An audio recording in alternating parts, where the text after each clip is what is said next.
நெல் கொள்முதல் நிலையங்களில் விவசாயிகள் கொண்டு வரும் நெல்லை கொள்முதல் செய்யவில்லை என புகார். காவிரி டெல்டா மாவட்டத்தில் கடைமடை மாவட்டமான திருவாரூர் மாவட்டம் முற்றிலும் விவசாயத்தை மட்டுமே நம்பியுள்ள மாவட்டம். இந்த மாவட்டத்தில் விவசாயிகள், விவசாய கூலி தொழிலாளர்கள் மிகுந்த மாவட்டம்.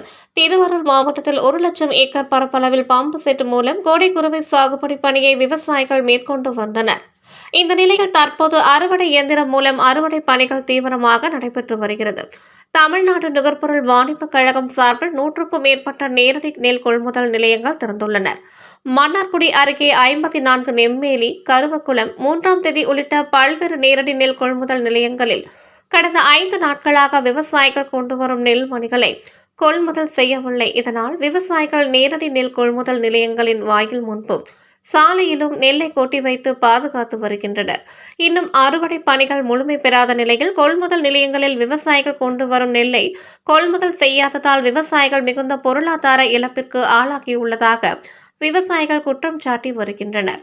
நேற்று முதல் லாரி உரிமையாளர்களின் காலவரையற்ற வேலைநிறுத்த போராட்டத்தால் ஒவ்வொரு நேரடி நெல் கொள்முதல் நிலையங்களிலும் விவசாயிகளிடம் இருந்து வாங்கிய பல்லாயிரம் கணக்கான மூட்டைகள் இயக்கம் செய்யாத நிலையில் நெல் மூட்டைகள் திறந்த வெளியில் அவ்வப்போது பெய்து வரும் மழையிலும் வெயிலிலும் பாதிக்கப்பட்டு வருகிறது.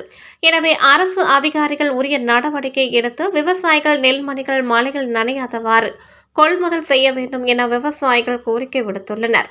டெல்டா மலர் செய்திகளுக்காக திருவாரூர் மாவட்ட செய்தியாளர் பாலகுரு.